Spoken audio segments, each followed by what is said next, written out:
Like that dude was just here. And they go to prison, they say, I better convert to Islam. That way I'll be protected. Out of fear. And that's why you had different groups of Islam. You had the Sunnis, you had the this. And they hate each other, man. The Sunnis and you got the Sunnis and the Shiites, they hate each other more than they hate the fucking white man. Yeah. They'll jump over Edomite to get to the next sect, man. Go ahead. Something for you. Page 92, it says, Muhammad, founder of Islam. Muhammad's first principle, which proclaimed Allah is the Lord of the universe and there is no other, is essentially a Jewish doctrine. The phrase, and Muhammad is his prophet, was added only later. The saying, no one is a prophet in his own town, held particularly true for Muhammad in Mecca, his birthplace. He was not received well. Mecca was the center of the paganism of the Arabian tribes. Muhammad was forced to flee and to make his hijrah to Yathrib, Medina in 622. So they had to bring the mummies in to protect his ass because they wasn't accepting his religion. They wasn't accepting that bullshit. What they were accepting back there before Muhammad, they set his ass up, the Roman Catholic, the church fathers, they were believing in, they were heavy into idolatry. Yeah, the worship of Diana. They worship 360, the scholars say they worship 360 different gods. 65 or 60 gods, which represent each day there was a god, there was an idol. So what he did was he cut it down to 3. So there was still idol worship. Yep. You know? He named it after his daughters. Right. Aluza, Alat, and there was another one. Yeah. You know? It says Aluza, Alat, a slut, and then another one. And then Muhammad is nothing but, Muhammad goes back before, Muhammad goes back, or the religion of Islam, or the belief of Islam, goes back before Muhammad because it was under the moon worship, the worshiping of the moon god. right.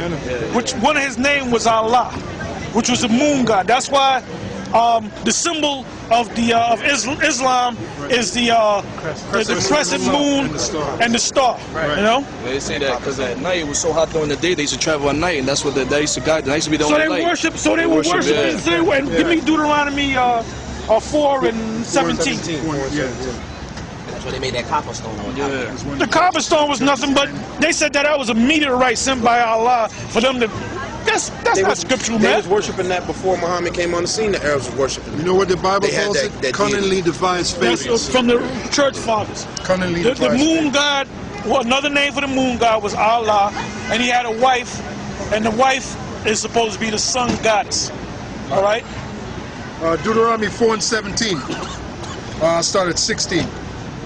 Start at 15. Take ye therefore good heed unto yourselves, for ye saw no manner of similitude on the day that the Lord spake unto you in Horeb out of the midst of the fire. Lest ye corrupt yourselves and make you a graven image, the similitude. The Arabs had over 360 graven images, man, that they worship. Go ahead.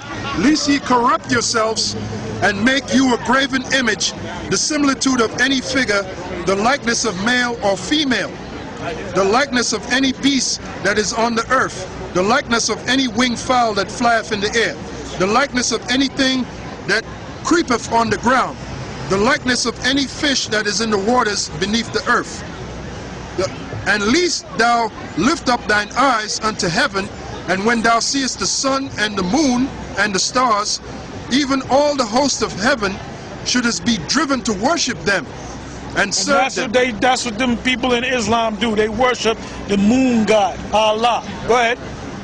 And lest thou lift up thine eyes unto heaven, and when thou seest the sun and moon and the stars, even all the host of heaven, shouldest be driven to worship them and serve them, which the Lord thy God have divided unto all nations under the whole heaven. That hits a point. Yes. So that cuts Islam. Go ahead. Oh, you notice before you make your point, you notice that it says of any fish that is in the waters beneath the earth. Now, if you look at the so-called Pope with that headdress, right up on top. There it is, right there. Yeah, that's the fish god. Day god. Right there, that's right there. Day god. Right. Yep. That's the gaping mouth of a fish. So that they violated that scripture right there, which proves that the so-called Roman Catholic Church is a violation of the scriptures. I guess so, yeah, that's a violation of the law because you can't worship anything in the heavenly realm. Yeah, that's a violation. Right, that's a violation of the first commandment. I am the Lord thy power, and thou shalt have no gods before me. In Hebrew, Right. it's Martazanpa, which is mitre, you know? There it is again. But we don't worship that shit. All right, here's a guy for whole fish. Wearing it. Wearing the whole fish. On his body, a gigantic fish. No, that's like a fish hat. The turban that we wore just made the square. It made like a triangle. We didn't worship that. Right. It's called a mitre. That's where they got it from. And you know the other nations are dumb as hell. How the hell could you worship a fish, man? Fucking retarded. And that's why Islam got to kiss the ring of the Pope. Come on, He's man. kissing that boy. Yeah, you had during the time of the Canaanites, they actually had a priest that would take a big fish and cut the guts out and put it over himself, and they would bow down to this guy. Oh, that's the fish god, great Dagon. I'm dead serious. They call him Dagon, and Dagon is the word Dagon is a Hebrew word. It means fish. All right. And then when the Ark of the Covenant was stolen by the Canaanites, and they brought the Ark of the Covenant and they had it in there with Dagon the fish god, a statue.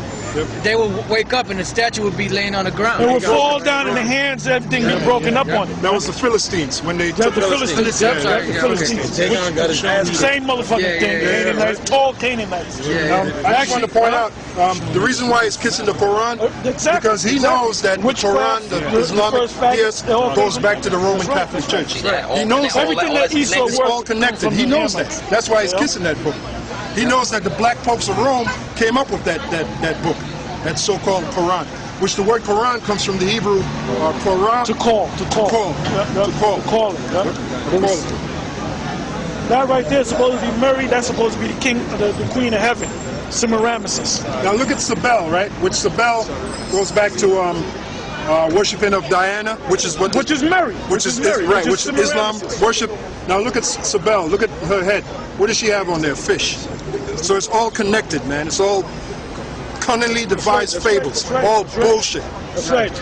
Look at on his garment. He's dressed just like comfy, right? That's supposed to be a shell. That's an actual rising sun. The rising rays sun. Of the sun. Yep. All right. Now, where else have you seen this? You brothers. Those of you that have, where else have you seen this symbol? Well, go to your nearest Shell gas station. Now you know what it's about. It's not talking about Shell. It's talking about the rising sun. Because the guy who owns Shell worships the sun. He's a sun worshiper. So you see, it's all connected, man. And Mobile has the Pegasus. Right. The flying horse. Right. That's right. They picked Muhammad up, right? Yeah, they picked him up. Yeah. And he dropped him off in heaven. How come when he leaped off the dome of the rock, Gabriel didn't catch him and he just dropped to his death? I got something real quick. What about that? This is Wisdom of Solomon 13:1. Surely vain are all men by nature, who are ignorant of the Most High, and could not, out of the good things that are seen, know him that is. Neither by considering the works did they acknowledge the workmaster, but deemed either fire or wind, or the swift air, or the circle of the stars, or the violent water, or the lights of heaven to be the gods which govern the world. Yeah, that's the Ishmaelite homosexuals. They worship these graven images. They don't realize the graven images that they worship, like the fish and different animals, whatever. There had to be a higher power that created those things. But they don't. But they're not the children of the Most High anyway. You know, their lot is slavery. That's their lot. And Ishmael is in cahoots with the so-called white man, with Edom. That's right. It tells you that in Psalms 83. That's right. We always get that because it shows you that they're all together.